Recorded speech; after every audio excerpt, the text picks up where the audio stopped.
Bom dia, galerinha! Então, a aula de hoje eu trago para vocês, estou relembrando a vocês o assunto que foi dado em sala de aula, que foi as vozes verbais. Então, eu falei para vocês que as vozes verbais é a relação que tem entre o sujeito e o verbo, certo? Então, nessas vozes verbais nós temos três tipos, sendo que na passiva temos mais dois. Então, nós temos o tipo voz verbal ativa, temos a voz verbal passiva e temos a voz verbal reflexiva. Na voz verbal ativa, o sujeito é agente, o sujeito ele faz a ação, certo? Na voz verbal passiva, o sujeito sofre a ação. E na voz verbal reflexiva, o sujeito tanto faz como sofre a ação. Então eu coloquei aqui alguns exemplos para vocês na lousa para que vocês possam compreender melhor esse assunto. Eu coloquei para vocês aqui a voz ativa, coloquei a explicação aqui embaixo que ele é um agente e coloquei a explicação também que é o sujeito que pratica a ação. Então aqui na frase, no exemplo que eu coloquei assim: ela alugou a casa de praia e modifiquei para que eu pudesse usar nas outras vozes também, para que vocês possam compreender melhor quando é que é ativo, quando é passivo e quando é reflexivo, certo? E aí eu coloquei, ela alugou a casa de praia.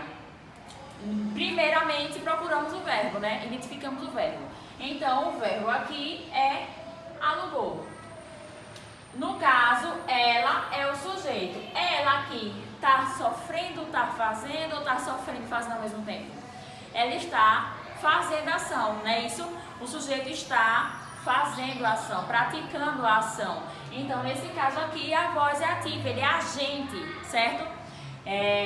Na segunda explicação que eu coloquei, que foi a voz passiva, e eu peço atenção de vocês, porque já foi até assunto da aula passada, que eu adentrei num assunto sobre partícula passivadora, ou pronome apassivador, como você queira chamar, certo? E aí está exatamente nessa parte aqui, onde eu coloquei a voz passiva. Então ele é paciente, nesse caso ele está sofrendo a ação, certo? Aí nessa parte nós temos a voz passiva analítica e sintética. Na voz passiva analítica, ela vai vir com os verbos ser, estar e ficar, um desses três verbos, certo? E o verbo vai estar no particípio, mas o que é o verbo no particípio? Vocês já sabem, o verbo no particípio é aquele verbo que já foi terminado, já foi concluído, certo? Então, eu coloquei o exemplo ali, peguei o mesmo exemplo, só que modifiquei para a voz passiva e analítica. Eu coloquei lá, a casa de praia foi alugada por ela. No caso aqui, foi é o verbo, né? Eu coloquei também, já até coloquei do verbo ser, já destaquei ali o verbo ser. E aqui alugada, que é o verbo no particípio, ou seja, já foi concluída, a casa já foi alugada. Então, é uma ação já concluída, o verbo no particípio, certo? Atentem-se a isso. A voz passiva analítica, ela vai vir sempre com o verbo ser, estar e ficar, mais o verbo no particípio, certo? E aí, por ela, pronto. Aqui no caso, o sujeito está sofrendo ação, não é isso? Quem foi alugada? A casa. Então, nesse caso, o sujeito está sendo o paciente, ele está sofrendo a ação do verbo, certo? No caso da voz passiva sintética, vai vir com a partícula apassivadora ou pronome apassivador, como você quer chamar. Por que pronome apassivador? Porque utiliza-se simplesmente essa partícula aqui, que é um pronome pessoal, no caso, oblíquo, certo? Que vocês se lembram disso também, né? É assunto passado de vocês do ano passado. E aí ele vem como? Qual é a fórmula que vem, né? Assim, qual é a forma que vem?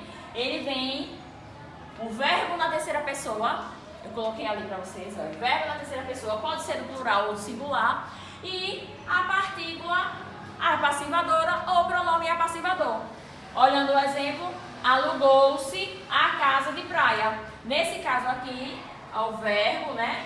O verbo na terceira pessoa e a partícula apassivadora sempre vai vir assim. Mas aí tem um detalhe, para você saber se ali é uma voz passiva, analítica ou sintética, você tem que fazer fazer essa transferência de analítica para sintética, de sintética para analítica, para ver se é, entendeu? Se pode ser. Se ali é a partícula, se essa partícula aqui, ela é apassivadora ou pronome apassivador. Se por acaso você fizer essa transferência de analítica para sintética e não encaixar, perder o sentido, ali não é a partícula passivadora, certo? Ali já vai ser outra nomenclatura. Mas você fazendo essa transferência, né? Essa transposição de sintética para analítica, encaixou e ficou no mesmo sentido, beleza? Ali é uma voz passiva sintética, certo? É aquele exercício que a gente fez em sala de aula, de transferir de passiva, assim, analítica para sintética, que a gente fez na sala de aula. Vocês se lembrem, pegam o caderninho de vocês e refresquem a memória de vocês melhor, tá certo? Eu também vou passar a revisão para vocês. Não se preocupem. E aí temos a voz reflexiva. A voz reflexiva, ela tanto faz a ação, o sujeito tanto faz a ação, como também sofre a ação. Nesse caso aqui eu coloquei, ó, usei o mesmo verbo, né, alugar, e coloquei aluno, as pessoas usam muito essa frase, né, no dia dos namorados. Aluno-me para os solteiros. Aluno-me para o dia dos namorados. Nesse caso aqui, ele está alugando a própria pessoa. Ela está se alugando. Tá entendendo? Ela está se alugando e sendo alugada, né? Então, nesse caso, ele está, né, ou ela, não sei, está sofrendo e fazendo a ação ao mesmo tempo que ela aluga, ela é alugada. Então aí uma voz reflexiva, ou seja, ela faz e sofre ao mesmo tempo, na mesma oração. Então, quando acontece isso, é uma voz reflexiva. Aí eu coloquei aqui 3 exemplos para vocês. Coloquei: Maria vende livros. Nesse caso aqui, Maria está fazendo ação, o sujeito está fazendo ação, praticando ação. No caso aqui, o verbo é vende, Maria é o sujeito. Então, ela está praticando a ação de vender livros, certo? No segundo exemplo, eu coloquei vendem-se livros. Que voz é essa? A voz passiva, os livros estão sendo vendidos. Então, nesse caso aqui, é uma voz passiva. Lembre-se da partícula apassivadora. Vendem-se livros, certo? Aqui uma voz passiva. Nesse caso aqui, voz passiva, né? O sujeito é paciente, passiva sintética, porque está vindo com a partícula apassivadora ou pronome apassivador, como você queira chamar. E se eu quiser saber se aqui é uma partícula apassivadora, o que é que eu faço? Transformo de sintética para analítica. E como é que eu faço isso? Eu pego aqui e coloco livros, né? O que é que letra maiúscula, né, Kelly? Porque está iniciando a oração. Livros são vendidos. Pronto. Livros são vendidos. Aqui é a voz passiva analítica, certo? São, como eu falei para vocês, olha, ser, estar, ficar. O verbo vai aparecer, vai aparecer o verbo ser, estar, ficar. E depois o particípio, vendidos, né? Já concluiu a ação, certo? Aí coloquei o segundo exemplo aqui. Já até expliquei o outro exemplo. Pronto, então, ó, eu vou passar a revisão para vocês e depois vocês mandam um gabarito para mim. Gabarito não, mande a foto da revisão.